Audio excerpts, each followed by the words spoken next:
The whiskey-soaked breath of Marcus Finch hit Lily Foster's face like a slap as he leaned across the counter of the general store, his eyes gleaming with malicious satisfaction. "Heard you were cozying up to married men in Denver," he announced loud enough for every customer in the establishment to hear, and Lily felt her entire world tilt sideways in that autumn afternoon of 1883.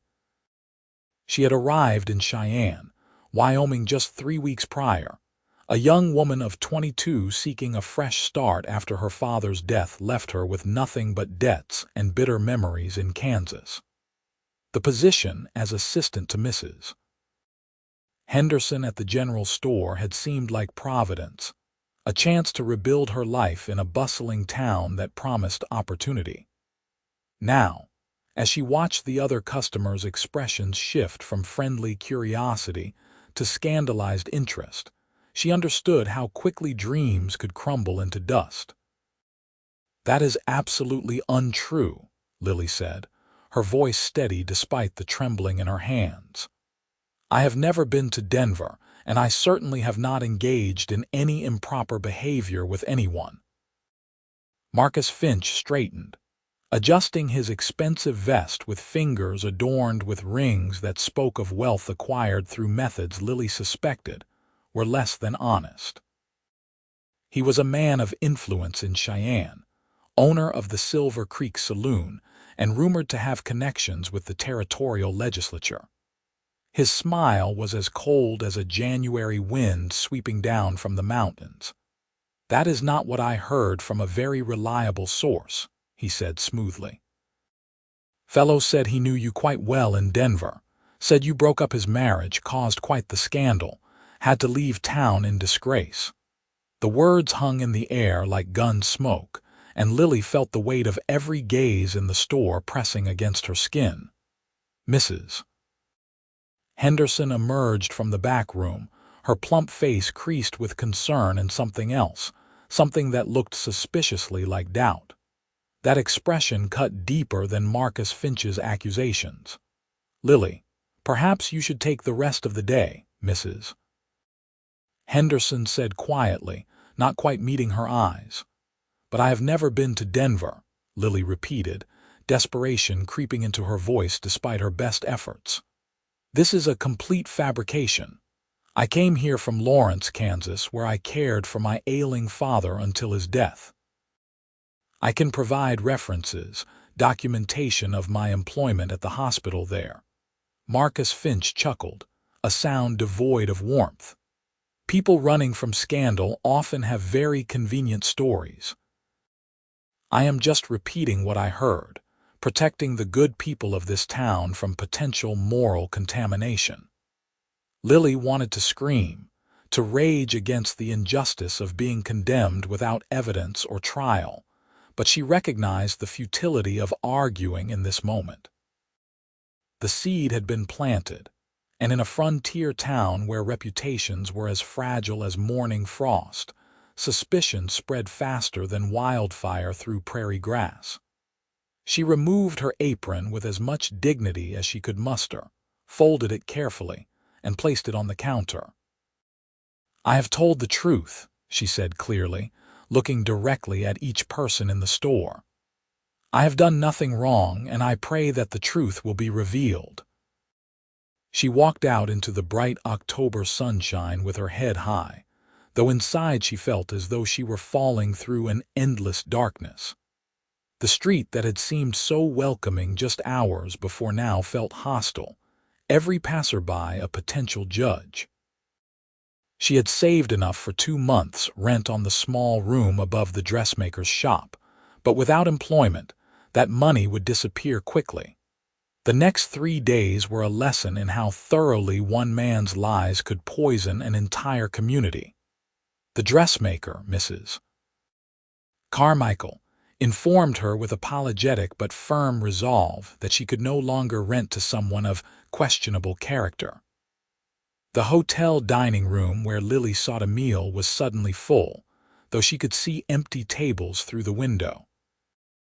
Even the church, that supposed sanctuary, offered cold shoulders rather than Christian charity. Lily found herself sitting on a bench near the train station, watching the afternoon sun paint the distant mountains gold and wondering if she had enough money to travel somewhere, anywhere, and start over again.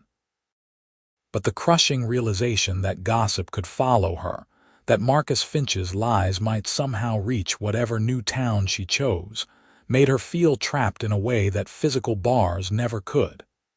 "Excuse me, miss, but you look like you could use a decent cup of coffee." The voice was deep and unexpectedly gentle, and when Lily looked up, she found herself meeting the bluest eyes she had ever seen. They belonged to a man of perhaps 26 or 27, tall and lean in the way of men who made their living on horseback. His sun-weathered face was honest, framed by dark hair that needed a trim, and his clothes were clean but worn, the practical attire of a working cowboy. He held no coffee in his hands, and Lily realized he had likely just made the offer as a pretext to approach her.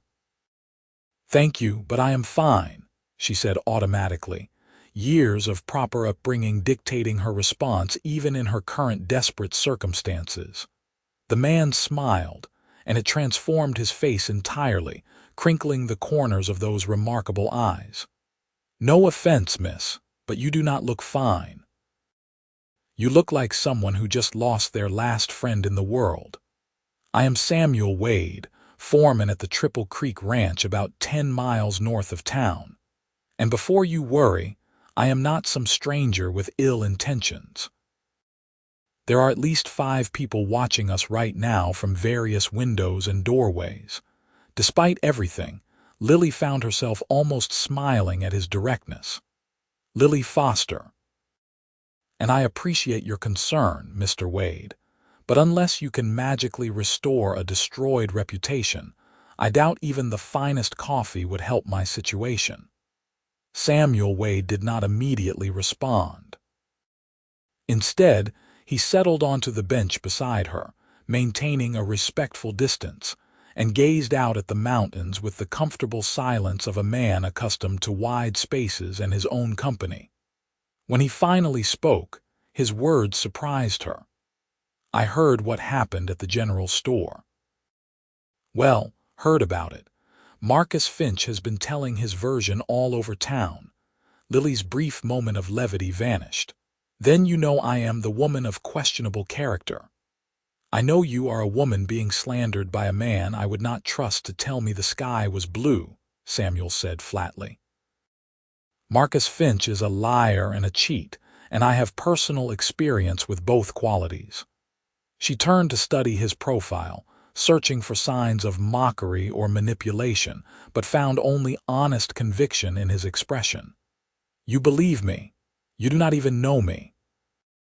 "I know Marcus Finch," Samuel replied, finally turning to meet her gaze. "6 months ago, he tried to cheat my employer out of grazing rights by producing forged documents claiming prior ownership. He is currently attempting to force several small property owners to sell to him by spreading rumors about the land being cursed or worthless. He thrives on destroying people's lives for profit and entertainment. So yes, Miss Foster, I believe you. More importantly, I believe in standing up to bullies and liars." Something in Lily's chest, something that had been clenched tight with fear and despair, began to loosen slightly. "Mr. Wade, I appreciate your faith more than you can know, but belief is not evidence. How does one fight against lies when the liar is believed and the truth-teller is dismissed?" Samuel was quiet for a long moment, his brow furrowed in thought. Then he stood, his decision apparently made, and looked down at her with an expression of determined purpose that would have been intimidating if not for the kindness underlying it. "You fight by finding the truth and making it impossible to ignore," he said. "Miss Foster, would you allow me to help you? I have some resources and connections, and I promise you, I will not rest until we expose Marcus Finch's lies and restore your good name." Lily stood as well, her legs unsteady from more than just sitting too long. "Why would you do this for a stranger? What do you gain from involving yourself in my troubles?" "Maybe I am tired of watching men like Marcus Finch destroy decent people," Samuel said. "Maybe I believe in justice. Or maybe I just cannot stand by and watch a lady suffer for crimes she did not commit. Do you accept my help or not?" She should have been cautious, should have questioned his motives more thoroughly, but desperation and the bone-deep weariness of fighting alone made her answer simple. "Yes. Yes, Mr. Wade, I accept your help, and I thank you for your kindness." "Then let us start by getting you that coffee and a decent meal," Samuel said. "And you can call me Samuel. We are about to become partners in investigation, after all." He led her not to the hotel dining room that had rejected her, but to a small restaurant run by a Chinese family on the edge of town. The proprietor, Mr. Chen, greeted Samuel like an old friend and showed no hesitation in seating them, though Lily suspected he had heard the gossip. The food was delicious, better than anything she had eaten in weeks, and as they ate, Samuel outlined his plan. "First, we need to find out exactly what Marcus Finch claimed and who his supposed source is," Samuel explained, setting down his teacup. "Then we need to prove you were never in Denver. You said you have documentation from Lawrence." "I have letters of reference from the hospital where I worked, and my father's death certificate, which is dated just 6 weeks ago," Lily said. "I also have the train ticket stubs from my journey here." "But Samuel, if Marcus Finch simply says his source was mistaken or lying, how does that help? He can always claim he was merely passing along information in good faith." Samuel's expression hardened. "I have been thinking about that. Marcus Finch does not spread random gossip. He is too calculating. If he targeted you specifically, there must be a reason. Have you had any interactions with him before the incident at the store?" Lily thought back through her brief time in Cheyenne, reviewing every encounter and conversation. Then a memory surfaced, something she had dismissed as insignificant at the time. "The day before the accusation, he came into the general store. He was purchasing cigars, and he made several improper comments to me. I rejected his advances firmly and told him I would inform Mrs. Henderson if he continued. He laughed, but his eyes were cold. Do you think he could be vindictive enough to ruin my life over a simple rejection?" "I do not think it, I know it," Samuel said grimly. 2 years ago, a saloon girl refused his attentions. Within a week, she was accused of theft. The charges were eventually dropped, but her reputation never recovered. She left town. This is his pattern. He punishes anyone who defies him, particularly women he sees as powerless. Rage kindled in Lily's chest, burning away some of the fear and despair. "Then we need to expose this pattern. Surely if others have been similarly victimized, their testimony would reveal his character." "That is exactly what we will do," Samuel agreed, "but it will take time and careful work. In the meantime, you need somewhere safe to stay. The Triple Creek Ranch has a small cabin we use for seasonal hands. It is empty right now, and you would be welcome to use it. Mrs. Garrett, the ranch owner's wife, is always looking for help with the household and the ranch accounts. It would give you employment and protection while we work on clearing your name." The offer was almost too generous, and Lily felt tears prick her eyes.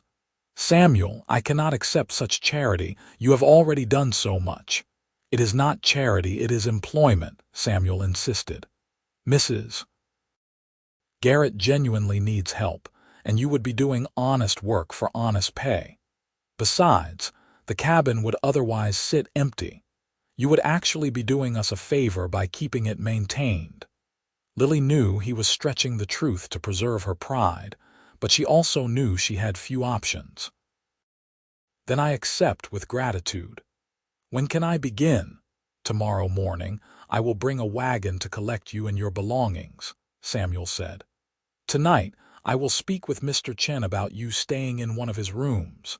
He is a good man and will not judge you based on Marcus Finch's lies."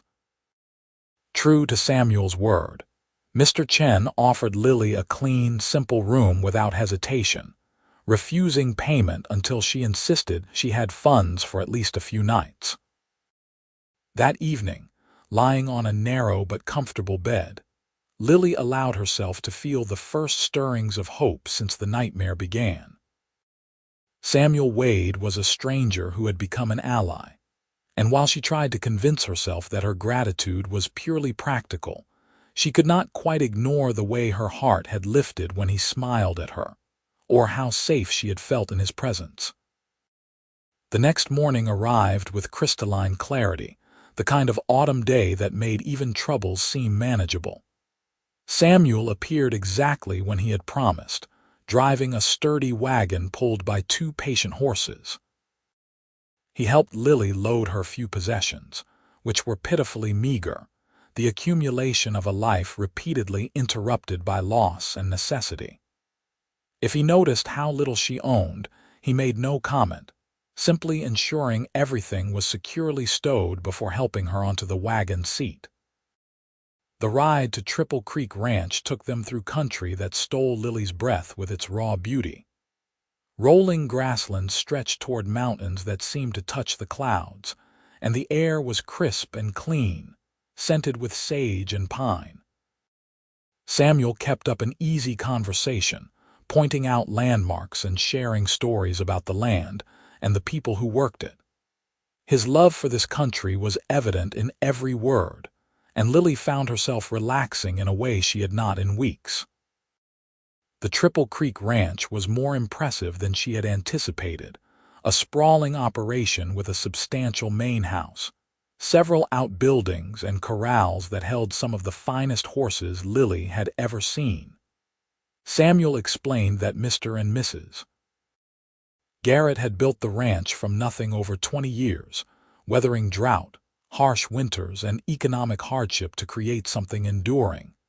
Mrs. Garrett herself was a revelation, a woman in her early 50s with silver-streaked hair, intelligent eyes, and a handshake as firm as any man's. She listened to Samuel's careful explanation of Lily's situation without interruption, her expression thoughtful, and when he finished, she simply nodded. "Marcus Finch is a viper," she said bluntly. "We have had our own troubles with him. Miss Foster, you are welcome here, and anyone who believes his poison over your word is not worth knowing. Samuel, show her to the cabin, then bring her back for dinner. We have much to discuss." The cabin was small but well built, with a wood stove, a comfortable bed, a table and chairs, and windows that looked out over a meadow where horses grazed. It was the first space Lily had been able to call her own in longer than she could remember, and the emotion of it threatened to overwhelm her. "I know it is not much," Samuel said, misinterpreting her silence. "It is perfect," Lily said softly. "Samuel, I do not know how to thank you for everything you have done." He ducked his head, suddenly shy, and she realized he was not accustomed to gratitude. "You do not need to thank me for doing what is right. Now, let us get you settled, and then we have work to do." Over the following days, a pattern emerged. Lily worked mornings and early afternoons helping Mrs. Garrett with household accounts, correspondence, and the 1,000 tasks required to manage a large ranch operation. Mrs. Garrett was an excellent teacher, and Lily discovered she had a talent for organization and numbers. The work was satisfying in a way her position at the general store had never been, and Mrs. Garrett's respect for her abilities helped restore some of Lily's battered confidence. Evenings were dedicated to the investigation. Samuel had begun discreetly questioning people in Cheyenne and the surrounding area, searching for others who had been victimized by Marcus Finch's vindictive schemes. Lily, meanwhile, organized all her documentation, creating a detailed timeline of her whereabouts over the past 2 years that irrefutably proved she could not have been in Denver when Marcus Finch claimed. They worked together in the ranch house parlor, heads bent over papers and notes, and Lily became increasingly aware of Samuel as more than just her benefactor. She noticed the way his hair fell across his forehead when he was concentrating, the strength in his hands as he wrote, the gentle humor that surfaced even when discussing serious matters. He treated her as an equal partner, valuing her insights and ideas, and that respect meant more than he could know. One evening, about 2 weeks after her arrival at the ranch, Samuel looked up from a list of names he had been compiling and found her watching him. Their eyes met, and something electric passed between them, a recognition that shifted the very air in the room. Samuel cleared his throat, looking away first, but Lily saw the color rise in his neck. "I think I found someone," he said, his voice slightly rough. "A woman named Margaret Hollies who left Cheyenne 8 months ago. According to the postmaster, she settled in Laramie. If I can track her down and she is willing to testify about what Marcus Finch did to her, it would establish a pattern of behavior." "That is excellent," Lily said, trying to match his businesslike tone despite the rapid beating of her heart. "Do you think she would be willing to return and speak publicly?" "I will not know until I ask," Samuel said. "I was thinking of riding to Laramie this weekend. It is about a day's journey. I should be back by Monday evening." The thought of his absence created an unexpected hollowness in Lily's chest, which frightened her with its intensity. She had known this man for only 2 weeks, yet already he had become the center point of her days, the person whose opinion mattered most, whose smile could lift her spirits even in dark moments. "Be careful," she said softly. "Marcus Finch has eyes everywhere. If he learns you are investigating him, he might retaliate." Samuel's expression softened, and he reached across the table to briefly cover her hand with his. The contact sent warmth racing through her entire body. "I will be careful, I promise. And Lily, when this is over, when your name is cleared, there is something I would like to discuss with you. But not until you are free of this shadow, so you know you have choices." She understood what he was intimating, felt it in the way he looked at her, and the knowledge filled her with equal parts joy and terror. But he was right. Until she was cleared, until she stood on solid ground again, she could not afford the distraction of matters of the heart. No matter how much her heart might be willing to be distracted. Samuel departed early Saturday morning, saddling a strong roan gelding and packing supplies for the journey. Lily watched from the cabin porch as he rode away, and the day stretched empty without his presence. She threw herself into work, helping Mrs. Garrett with an inventory of the household stores and then assisting with mending, but her thoughts kept wandering north toward Laramie. Sunday evening, as she was preparing for bed, a sound outside the cabin made her freeze. Living on a working ranch meant constant noise, but this was different, deliberate footsteps approaching her door. Fear spiked through her. Samuel was not due back until the next evening, and everyone else on the ranch respected her privacy. "Miss Foster." The voice was unfamiliar, male, and slightly slurred. "I know you are in there. I just want to talk." Lily's heart hammered as she recognized the implication. Someone had come to her isolated cabin alone at night. She moved silently to where Samuel had insisted on leaving a rifle, his own weapon, checked to ensure it was loaded. "You need to leave," she called clearly. "Now." "Come now, do not be unfriendly," the voice continued, and now she heard the meanness underlying the false pleasantness. "I heard you were a friendly sort. Marcus Finch said so, said you were not particular about your company." Rage steadied her shaking hands.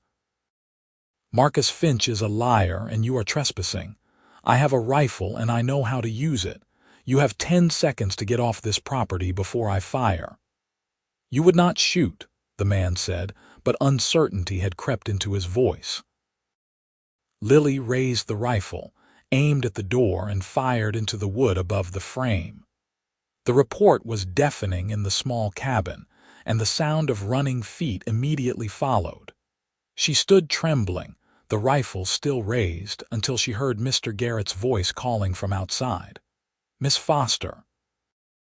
"Are you harmed? I heard a shot."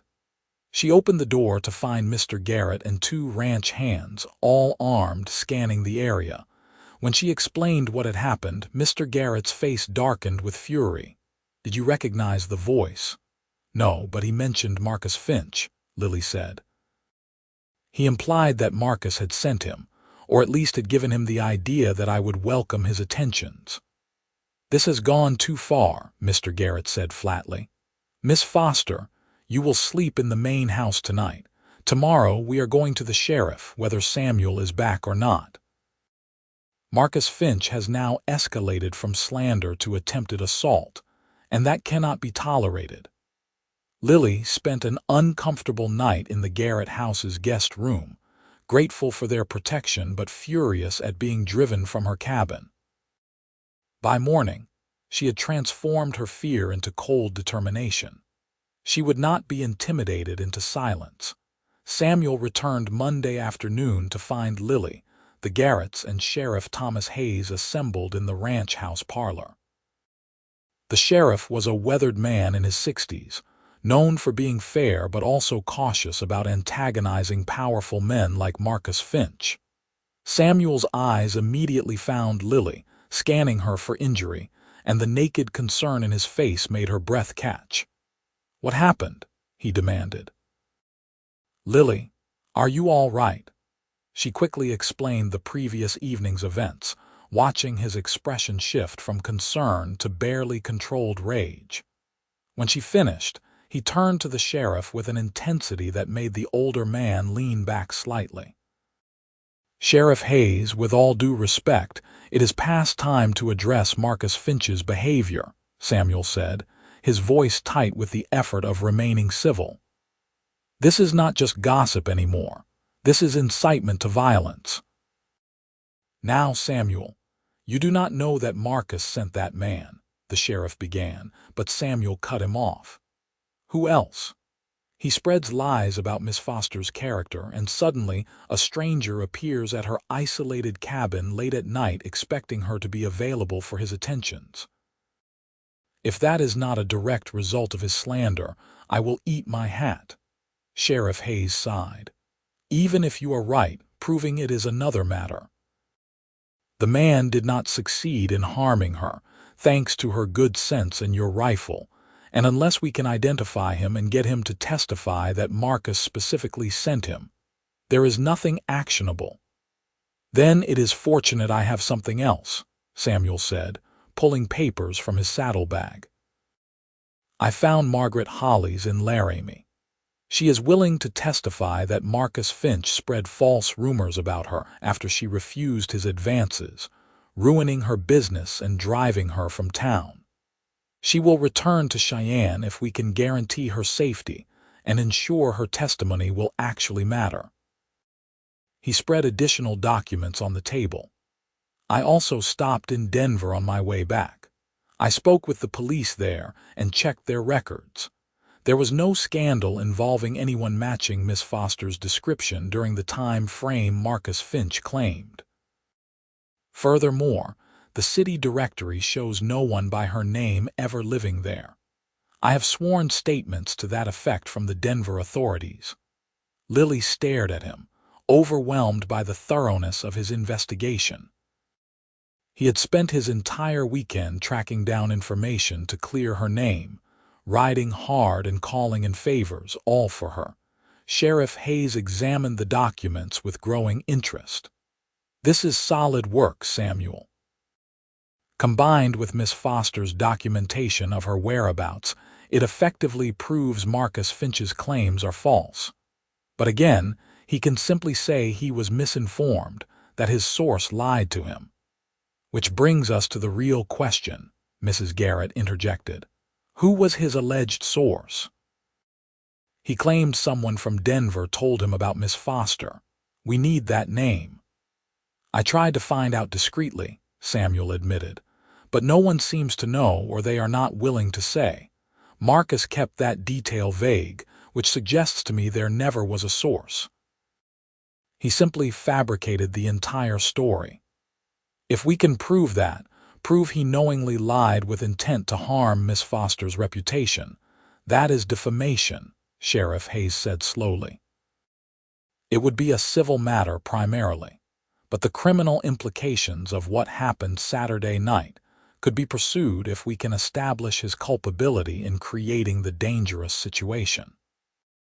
They discussed strategy for over an hour, ultimately deciding that their best approach was to confront Marcus Finch publicly with the evidence, forcing him to either produce his source or admit he had lied. It was risky, as it would give him time to construct a defense, but the alternative of legal proceedings could take months and offered no guarantee of justice. After the sheriff left, Samuel drew Lily aside, his hand gentle on her elbow as he guided her to the porch where they could speak privately. The afternoon sun painted everything gold, and somewhere in the distance, a meadowlark sang its cascading song. I should have been here, Samuel said, anguish clear in his voice. If something had happened to you while I was gone, I would never have forgiven myself. You were gathering evidence to clear my name, Lily said firmly. Samuel, you have done more for me than anyone ever has. You believed me when no one else would, and you have worked tirelessly to find the truth. I will not have you blame yourself for something Marcus Finch set in motion. He looked at her then, really looked at her, and she saw everything he felt reflected in those blue eyes. Lily, I meant what I said before I left. When this is over, there are things I need to say to you, but I also need to say this now because I cannot keep silent any longer. What I feel for you goes beyond wanting to help someone in trouble. These past weeks, getting to know you, working alongside you, seeing your strength and grace despite everything you have endured, I have come to care for you deeply. I am falling in love with you, and I need you to know that, whatever happens next. The declaration should have frightened her, should have seemed premature given how recently they had met, but instead, it felt like the most natural thing in the world. She reached up and laid her hand against his cheek, feeling the slight rasp of stubble, the warmth of his skin. Samuel Wade, I am falling in love with you too, she said softly. You have given me back my faith in goodness and justice. You have made me feel valued and respected. And somewhere along the way, you have also made me feel things I never expected to feel. Things that have nothing to do with gratitude and everything to do with who you are as a man. He covered her hand with his, turning his head to press a kiss to her palm, and the tenderness of the gesture made tears prick her eyes. When this is over, he repeated, when your name is cleared and you stand free, I am going to court you properly, Lily Foster. I am going to show you what it means to be cherished. And if you will have me, I am going to spend the rest of my life making sure you never doubt your worth or your place in this world. She wanted to kiss him, wanted to close the small distance between them and taste the promise on his lips, but she also understood his insistence on waiting. He wanted her free of obligation, free to choose him without the complication of gratitude, and she loved him all the more for that consideration. Then let us finish this, she said. Let us face Marcus Finch and end his tyranny once and for all. The confrontation was arranged for Saturday afternoon in the town hall, neutral territory that Sheriff Hayes hoped would keep things civil. Word spread quickly through Cheyenne, and Lily was not surprised to see the hall filled to capacity when they arrived. Some faces showed curiosity, others hostility, and a few reflected sympathy. Mrs. Garrett accompanied them, along with Mr. Garrett and several ranch hands, a show of support that Lily deeply appreciated. Marcus Finch sat near the front, flanked by his own supporters, looking supremely confident. When Lily entered with Samuel at her side, Marcus's expression shifted to one of amused disdain. Sheriff Hayes called the gathering to order and explained that serious accusations had been made regarding Miss Foster's character, accusations that she strenuously denied, and that evidence would be presented to address the matter. He then invited Samuel to speak. Samuel stood, commanding attention without effort, and laid out the case with devastating precision.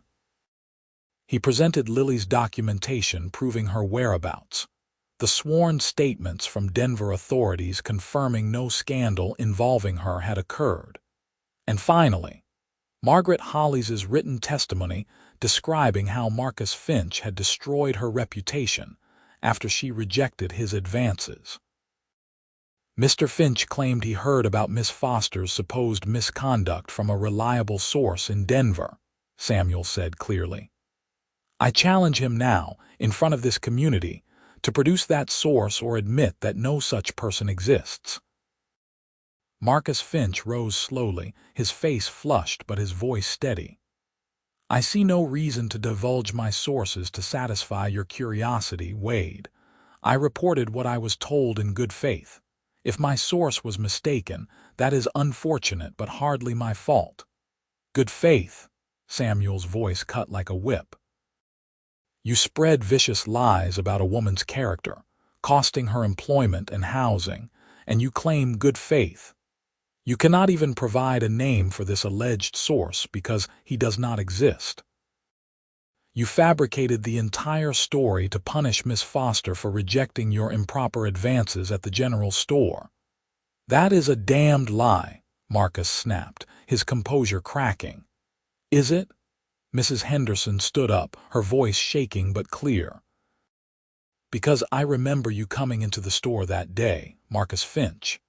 I remember hearing you make improper comments to Miss Foster from the back room. I heard her tell you to stop. And the very next day, you were in my store spreading your poison. At the time, I was too cowardly to speak up, but I have lived with that shame long enough. Miss Foster told the truth.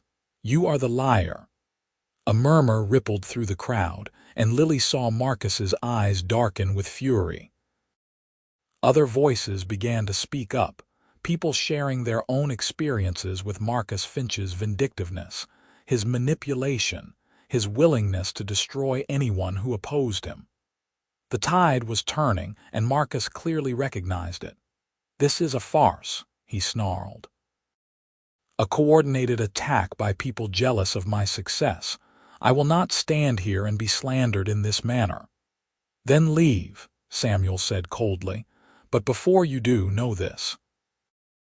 If you ever speak Miss Foster's name again, if you ever spread another lie about her or anyone else in this town, I will personally ensure that every newspaper in the territory knows exactly what kind of man you are. I have documentation, witnesses, and the truth on my side. Your reign of petty tyranny is over. Marcus Finch stared at Samuel with naked hatred, then turned that gaze on Lily. For a moment, she thought he might actually attack them, but Sheriff Hayes moved to stand beside Samuel, his hand resting pointedly on his gun. I think you should go, Marcus, the sheriff said quietly.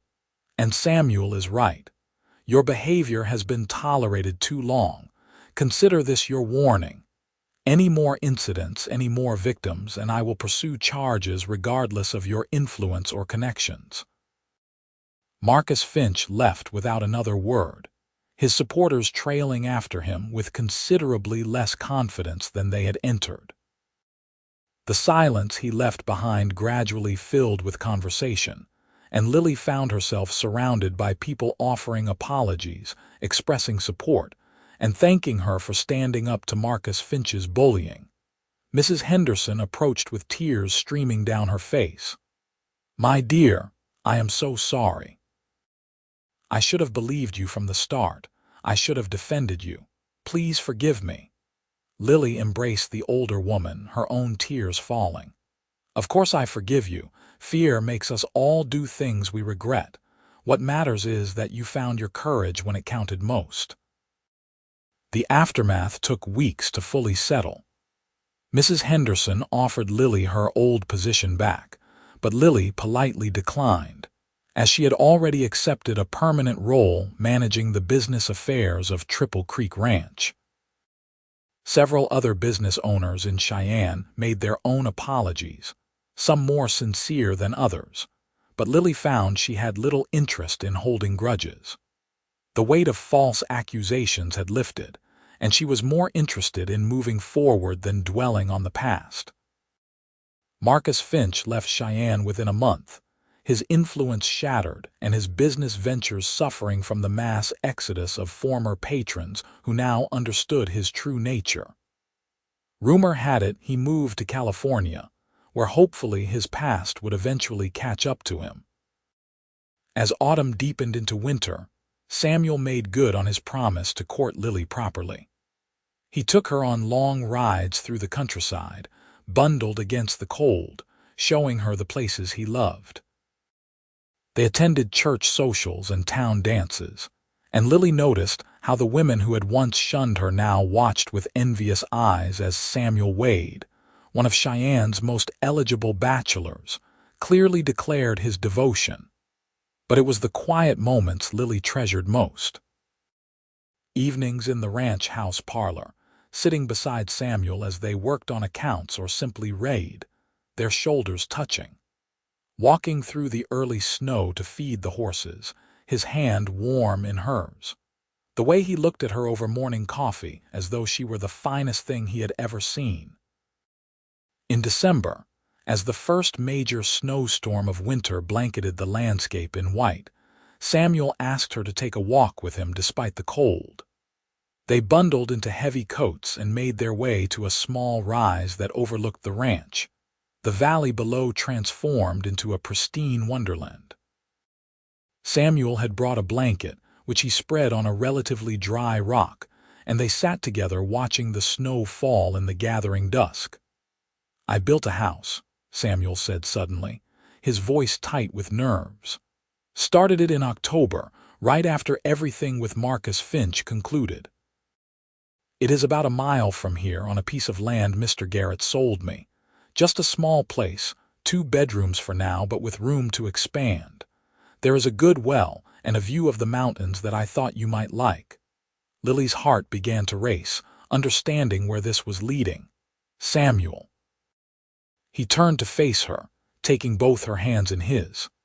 "Lily Foster, I love you more than I ever thought it possible to love another person. You are strong and brave and kind, and you make me want to be a better man. I know we have not known each other long by some standards, but I have never been more certain of anything in my life. Will you marry me? Will you let me spend the rest of my life loving you?" She launched herself at him, heedless of the snow and the cold, wrapping her arms around his neck as tears streamed down her face. "Yes, yes, Samuel, I will marry you. I love you so much." He kissed her then, finally, a kiss full of promise and passion and profound tenderness. His lips were cold from the weather but warmed quickly against hers, and Lily felt as though her entire body was aflame despite the winter air. When they finally broke apart, both breathing hard, Samuel rested his forehead against hers. "I want to marry you soon," he said. "As soon as we can arrange it. I have waited long enough to begin our life together." "Christmas," Lily said impulsively. "Let us marry on Christmas Day. What better gift could we give each other?" Samuel's answering smile was so full of joy that Lily's breath caught. "Christmas it is." The next 3 weeks passed in a flurry of preparation. Mrs. Garrett threw herself into planning with enthusiasm and even offered her own wedding dress, carefully preserved, for Lily to wear. The dress required some alterations as Mrs. Garrett had been taller, but the dressmaker, Mrs. Carmichael, still making amends for her earlier cowardice, worked tirelessly to adjust it perfectly. Lily wrote to her few remaining relatives in Kansas, inviting them to the wedding, though she knew the distance and weather made attendance unlikely. To her surprise and delight, her cousin Martha responded immediately, declaring that nothing would keep her from witnessing Lily's happiness. Samuel was a constant presence, involved in every detail while also working on finishing their house. He took Lily to see it a week before the wedding, and she gasped at the care evident in every plank and nail. The house was built of local timber, solid and well crafted, with large windows that let in abundant light. The interior was still sparse, awaiting furniture and personal touches, but the bones were sound and beautiful. "I want you to make it ours," Samuel said, watching her explore each room. "Whatever you want, however you want to arrange things, this is your home, Lily. I am just blessed to share it with you." Christmas Day dawned clear and cold, the sun glittering off snow-covered land with almost blinding intensity. The church was decorated with pine boughs and ribbons, and it seemed as though half of Cheyenne had turned out for the wedding. Lily stood in the church's small side room, looking at herself in the mirror and barely recognizing the radiant woman staring back. Mrs. Garrett fussed with the dress's train while Martha, who had arrived 2 days prior, pinned fresh flowers into Lily's hair. "You look like an angel," Martha said, her voice thick with emotion. "I am so happy for you, Lily. After everything you have endured, you deserve this joy." The ceremony itself passed in a blur of emotion. Lily walked down the aisle on Mr. Garrett's offered arm, her eyes locked on Samuel waiting at the altar. He was devastatingly handsome in his best suit, his dark hair neatly combed, but it was the expression on his face that stole her breath.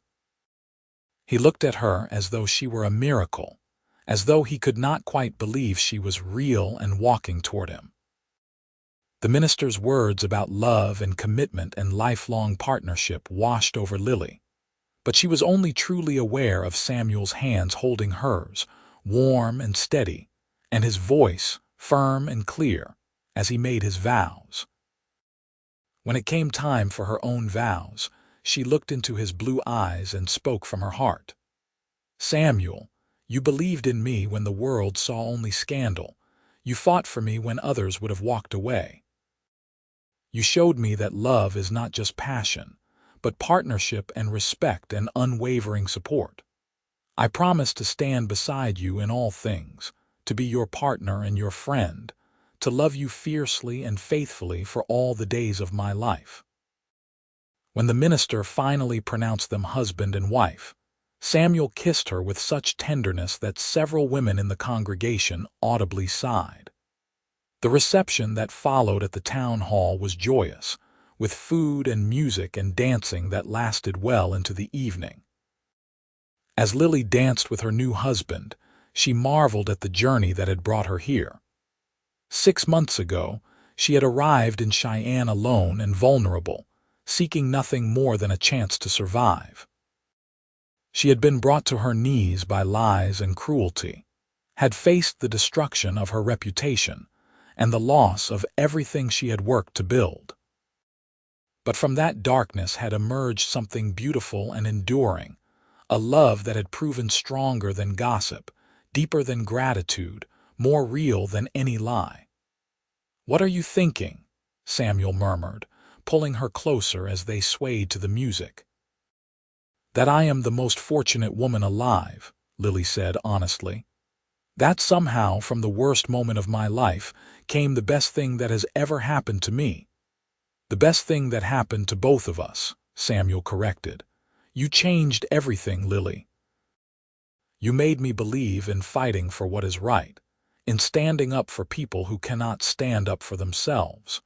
You made me want to be the man I see reflected in your eyes." They left the reception as the winter stars emerged in the clear sky, riding together in a sleigh Samuel had decorated with bells toward their new home. Someone had already been there to light lamps and build a fire, so the house glowed with warmth and welcome as they approached. Samuel carried her over the threshold, kissing her as he set her down in their parlor, and Lily laughed with pure joy. This was her home, their home, the beginning of a life they would build together. Whatever challenges lay ahead, they would face them as partners, as equals, as two people bound by love and forged by adversity into something unbreakable. The winter night wrapped around them as they explored their new life together, learning the geography of love with patience and passion. In Samuel's arms, Lily finally understood what it meant to be truly safe, truly valued, truly loved. The lies that had nearly destroyed her now seemed like nothing more than bad dreams, powerless against the reality of this moment, this man, this perfect beginning. As the months turned into years, the story of how Samuel Wade had defended Lily Foster against Marcus Finch's lies became something of a legend in Cheyenne. People pointed to it as an example of courage standing up to corruption, of truth ultimately triumphing over slander, of love emerging from adversity. The reality was both simpler and more complex than legend allowed. Samuel and Lily built a good life together, working side by side to expand their small ranch into a thriving operation. They became known for their fairness in business and their generosity toward those facing hardship, perhaps because they both understood what it meant to struggle. In the spring of 1885, Lily gave birth to their first child, a son they named James after her father. Samuel wept openly when he held his boy for the first time, and Lily fell even more deeply in love with this man who felt so fully and expressed it so freely. 2 years later, a daughter arrived whom they named Catherine after Samuel's mother, followed 3 years after that by another son, Henry. The house Samuel had built expanded with their family, gaining rooms and a second story, though it never lost the warmth and character of that original structure. The walls echoed with children's laughter, with the sounds of living fully and loving deeply. Marcus Finch's name occasionally surfaced in news from California, usually attached to some scandal or scheme, but Lily found she felt only pity for a man so consumed by bitterness that he could never know genuine happiness. She had learned that the best revenge was living well, and she embraced that philosophy wholeheartedly. Mrs. Garrett became like a mother to Lily, and when the older woman passed peacefully in her sleep in 1892, Lily grieved deeply while also feeling grateful for the years of friendship they had shared. Mr. Garrett followed his wife 2 years later, leaving the Triple Creek Ranch to Samuel and Lily, who had essentially been managing it for years. On their 10th wedding anniversary, Samuel took Lily back to the spot where he had proposed, the rise overlooking the valley that had become their life's work. The children were with Martha, who now lived in a cottage on the ranch property, and Samuel and Lily had the evening to themselves. "Do you remember that day?" Samuel asked, his arm around her shoulders as they watched the sunset paint the mountains in shades of gold and rose. "I remember every day with you," Lily said, leaning into his warmth. "But yes, I remember that day particularly. I remember thinking that my life had been transformed from nightmare to dream. I used to worry that I had taken advantage of your vulnerability," Samuel admitted, "that you had agreed to marry me out of gratitude rather than love." Lily turned to look at him, seeing the man she had married now touched with silver at his temples, lines around his eyes from squinting into the sun and from laughter. He was even more handsome now than he had been then, aged into himself in a way that spoke of character and integrity. "Samuel Wade, I have loved you since the day you sat down on that bench and offered a stranger coffee," she said firmly. "I have loved you through struggles and triumphs, through 3 pregnancies and countless sleepless nights with sick children, through drought and abundance. I have loved you when you are being stubborn and when you are being sweet, when you leave your boots in the middle of the floor and when you surprise me with wildflowers for no reason. What I felt that Christmas day was real and true, and it has only deepened with every year we have shared." He kissed her then, a kiss that tasted of 10 years of marriage, of intimacy earned through shared experience, of passion that had matured but not diminished. When they broke apart, both smiling, Lily rested her head on his shoulder and watched their valley settle into twilight. "Thank you," she said softly. "For what?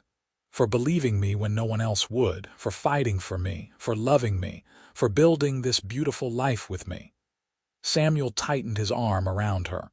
"I am the one who should be thanking you. You took a lonely cowboy who thought he understood what life was about and showed him he knew nothing. You gave me purpose beyond just existing. You gave me everything." They sat together as stars emerged one by one. Two souls who had found each other in the midst of hardship and chosen love over fear, truth over lies, courage over comfort. The lies that had threatened to destroy Lily were long forgotten by everyone except as a cautionary tale, while the love she and Samuel shared had become legendary for entirely different reasons. In the end, that was the greatest victory. Not the public vindication, though that had mattered. Not the defeat of Marcus Finch, though that had been satisfying. The true triumph was measured in the life they built, in the children they raised, in the love that sustained them through every season and trial. As they finally rose to return home, where their children waited and their life continued its beautiful unfolding, Lily looked back one last time at the valley below, at the ranch that had become their legacy, at the land that had witnessed their journey from strangers to soulmates.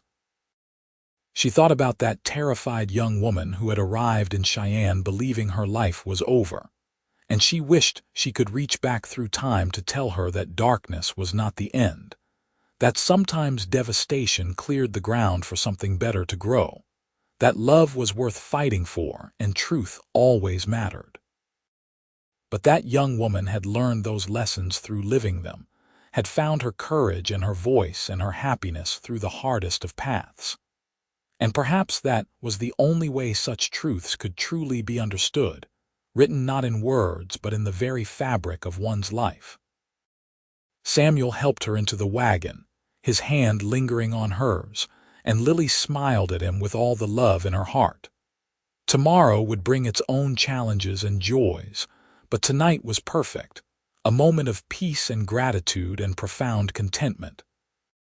They rode home together as they had ridden through life together, side by side, equal partners, two halves of a whole. The house came into view, windows glowing with lamplight, and Lily could see the children's silhouettes moving inside, their family complete and whole in hers. The lies that had once threatened to define her were now nothing more than a distant memory, powerless against the reality of this love, this life, this happily ever after that she and Samuel had fought for and won. In the end, the cowboy who had believed her truth had not just silenced gossip. He had shown her what it meant to be truly seen, truly valued, truly loved. And that, Lily thought as Samuel lifted her down from the wagon and kissed her again before they went inside to their children, was worth more than any reputation, any vindication, any triumph.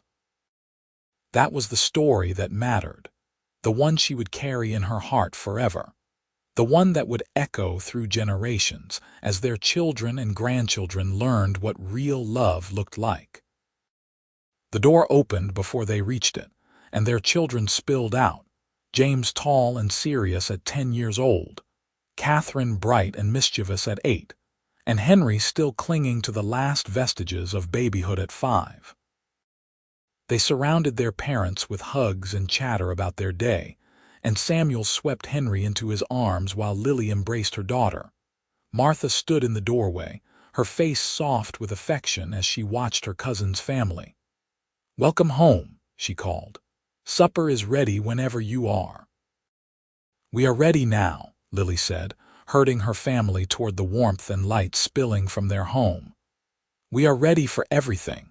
And she was. Whatever the future held, whatever challenges or joys awaited them, Lily Foster Wade was ready. She had survived the worst that malice and lies could inflict, and she had emerged stronger, loved, and victorious.